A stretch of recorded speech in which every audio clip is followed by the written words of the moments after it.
ちは、マリンです。この動画は山形ワイン旅の後編となっております。山形駅から上山温泉駅はローカル線で12分で到着です。駅の目の前に観光案内所があるのですが、ここで山形の有名どころのワインがかなり豊富に揃っていて購入もできます。グラスワインも出しているので、新幹線の出発ギリギリまで飲んでいられるというありがたい施設ですね。で、お昼ご飯にはこちら古民家カフェの馬宿さんに来ました。どれもね、丁寧に作られていて美味しかったですね。ごちそうさまです。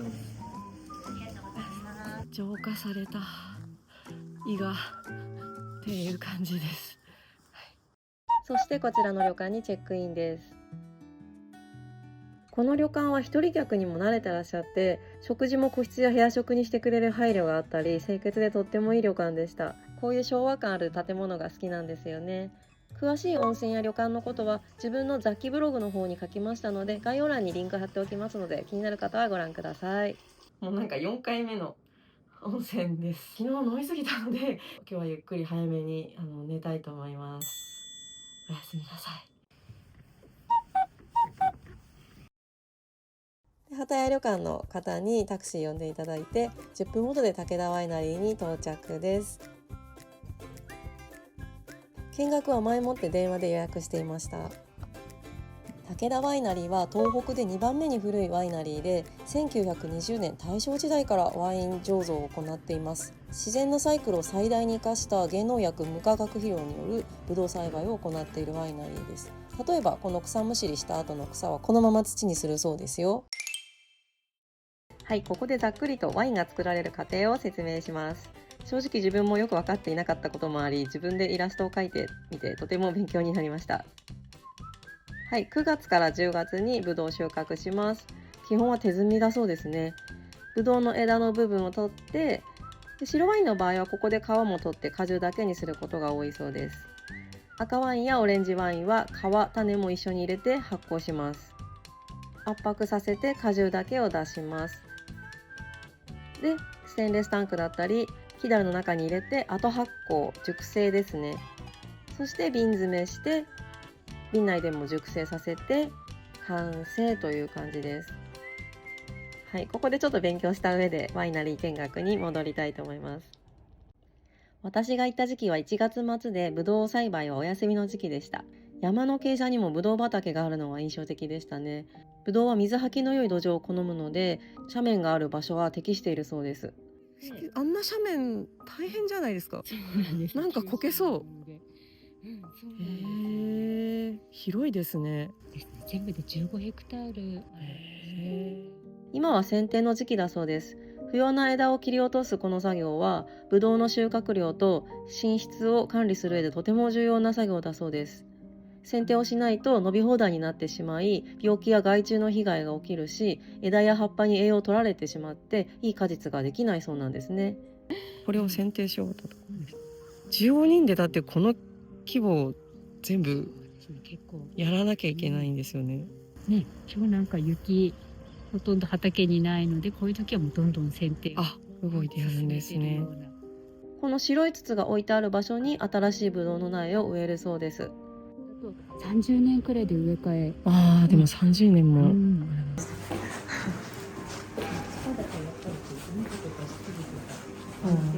これはブドウ収穫するときに使う顔ですか？ここが蔵ですか？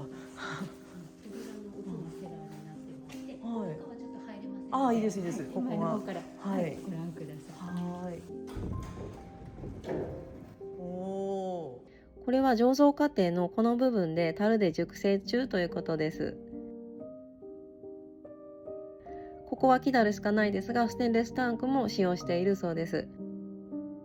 1年通して15度から20度くらいに保たれるよう。いい匂いしますね。ブドウの独特のちょっと湿っぽい感じの。中はもう全部瓶詰めされたワインでね、見せて。あちらはすべて瓶の状態で熟成を行っているところになっています。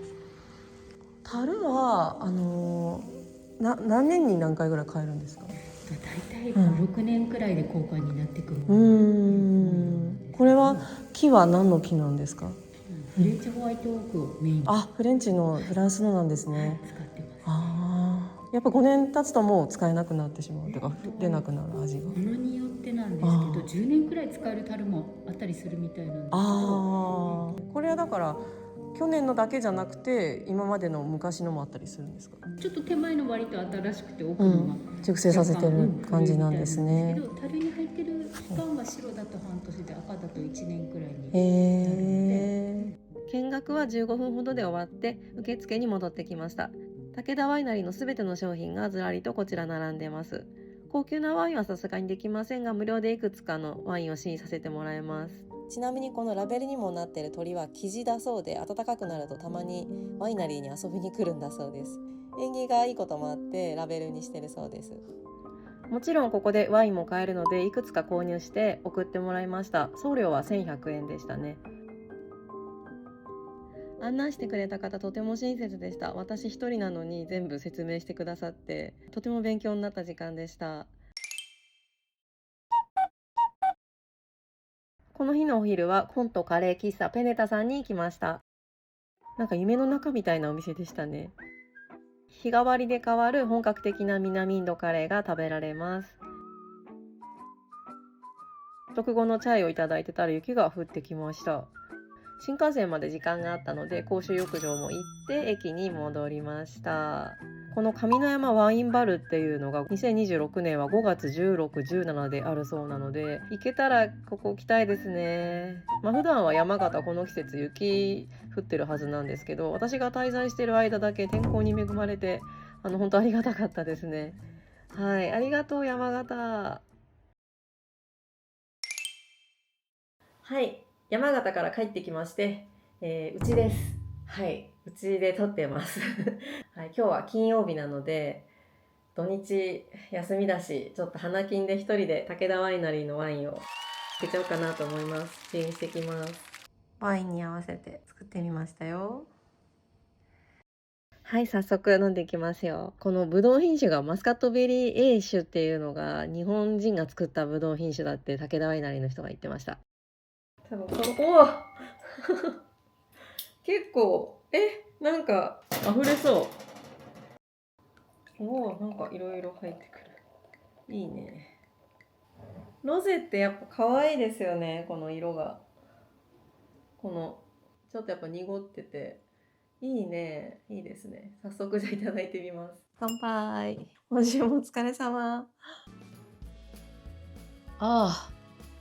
いいね。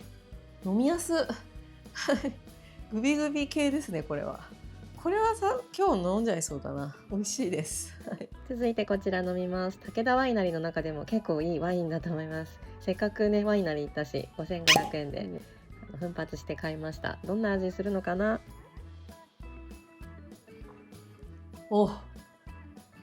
美味しいこれは美味しいぞ。うまく言えない。こういうのってソムリエの免許とか取ったりワインアドバイザーの免許取ったらこういうのうまく繊細に言えるんですかね。いや美味しいしか言えないんだけど、なんだろう、この複雑なんですよ結構味が。早速料理も食べていこうかな。これね可愛いでしょ。いちごとホタテフキノトウソース。これ今日作ったレシピは全部最近ハマってる田中桂さんの料理人の方の YouTube を見て料理をしてみました。味見してないのでいただきます。これはこっちかな。合うわ。合うこれね白あえ作ったんですよね。白あえは木綿豆腐、菜の花、金柑入れて、でフキノトウのソースを入れました。そのフキノトウソースっていうのが田中桂さんのレシピであって美味しいですね。このソースがあると全部なんかワインに合うって感じです。金柑のこの柑橘の感じとこのワインが合いますね。こっちが合うかな。多分人参のねラペちょっとの塩入れて水気切った人参に柚子と牡蠣のピューレにしたソースをあえたんですね。それにちょっと最後くるみかけたっていう感じですね。柚子の香りが抜けるじゃない、鼻に。でこれでワインですよね、やっぱり。揚げ物、ナスとクミンのペーストを作ったんですよ、これ。いきます。このペーストすごい美味しい。これはこっちだな。これがさっぱりしてて合う。揚げ物にいいですね、これ。さっぱりしてるから。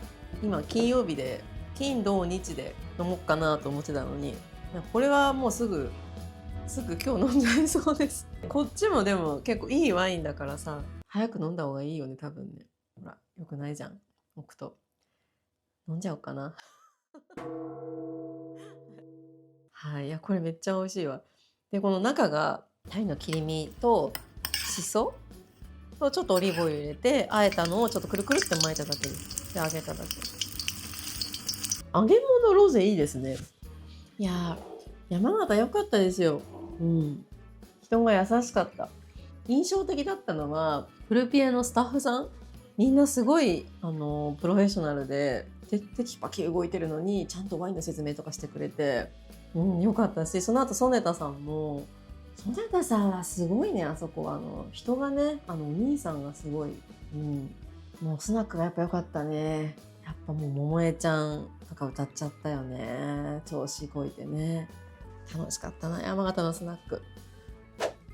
ワイン関係ないけどはい。でやっぱ武田ワイナリーの人も普通さ、ワイナリー見学一人で行くってどうかなと思ったんですけど、電話で予約した時に「一人なんですけど行っていいですか?」って言ったら「全然いいですよ」って言ってくださって、ですごいずっとねこうついてきてくれて、全部案内してくれて、なんかもうめっちゃ嬉しかったです。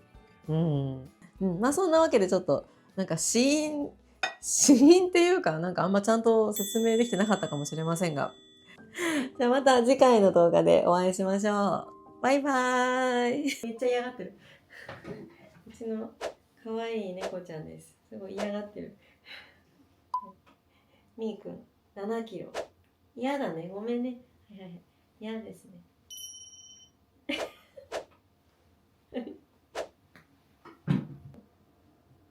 あ、爪研ぎしてる。嫌だったみたい。ご視聴ありがとうございました。ゆるい。